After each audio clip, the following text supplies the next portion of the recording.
Il se trouve en Provence une vieille tradition, on peut dire, de commande à ceux qu'on appelle aujourd'hui des artistes, du fait notamment de la présence pontificale à Avignon au XIVe siècle, et qui se continue ensuite par la présence de légats qui représentent le pouvoir pontifical. Mais il y a également d'autres villes qu'Avignon qui apparaissent plus ou moins rapidement sur la scène artistique, d'après les traces qu'on en a encore aujourd'hui, et notamment Aix, grâce à la présence du roi René, de sa cour autour de lui, de ses officiers, des familles aristocratiques qui imitent le genre de vie du roi René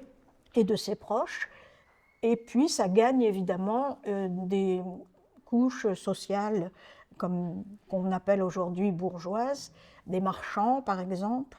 ou des officiers, des juristes, qui à leur tour vont procéder à certaines commandes. Mais il y a également tout le milieu des paroisses, des ordres religieux, qui ont besoin d'images pour la liturgie, pour le culte, aussi pour la dévotion privée, et qui vont continuer à jouer ce rôle moteur de commanditaire.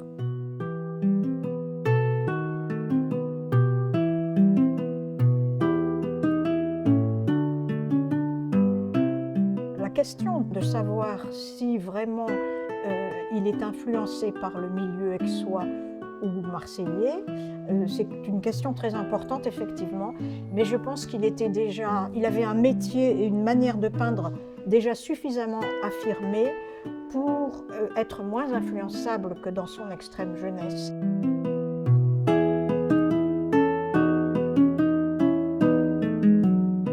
La question de la lumière, c'est effectivement quelque chose de très important, et les peintres du Nord ont certainement été très frappés par cette lumière méditerranéenne qui frappe très durement, qui durcit les contrastes entre ombre et lumière. Il y a certaines œuvres de Hans Klemmer où on voit peut-être un peu plus d'ombre portée sur le sol, et peut-être que là on peut voir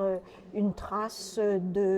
des habitudes locales, provençales, qu'il intègre petit à petit dans sa manière de peindre. Mais je pense qu'il reste quand même très très fidèle à ce qu'il avait mis au point finalement, à ce qui lui appartient en propre, sa manière de peindre les visages par exemple, mais aussi les mains. Il y a des mains très puissantes qu'il donne à ses personnages,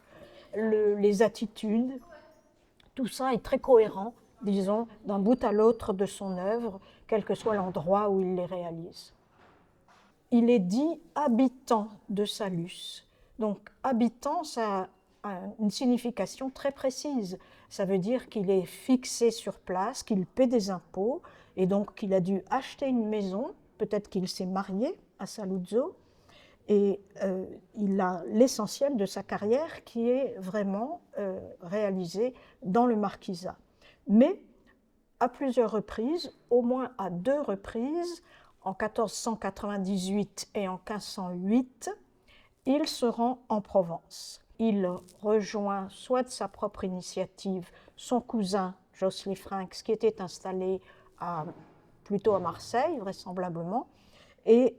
soit c'est le cousin lui-même qui l'appelle en renfort parce qu'il a besoin d'un collaborateur expérimenté pour l'aider à répondre aux commandes qu'il a lui-même en Provence. Les œuvres que Hans Klemmer a réalisées en Provence sont assez dispersées et pas forcément aujourd'hui à l'endroit pour lequel elles ont été conçues. Les 2 panneaux de la cathédrale d'Aix ont vraisemblablement été faits pour cet édifice, étant donné qu'il représente des saints locaux, Saint Maximin, évêque d'Aix, et Saint Mitre, qui a subi, selon la légende, un martyre sur place à Aix. Donc là, la provenance peut être supposée avec une certitude assez grande.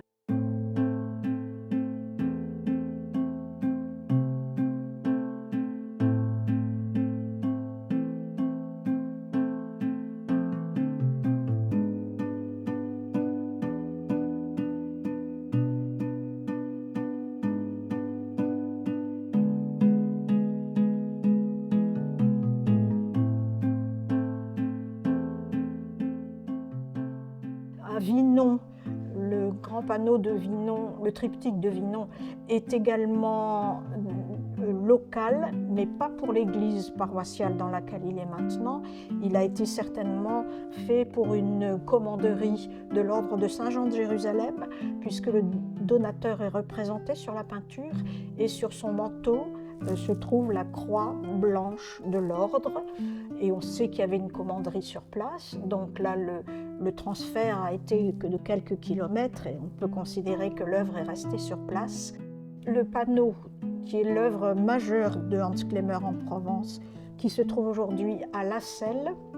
dans une abbaye, n'a aucun élément d'archive qui puisse le documenter, et la représentation non plus ne permet pas de localiser, puisque c'est une scène de la Passion du Christ qu'on a représentée partout.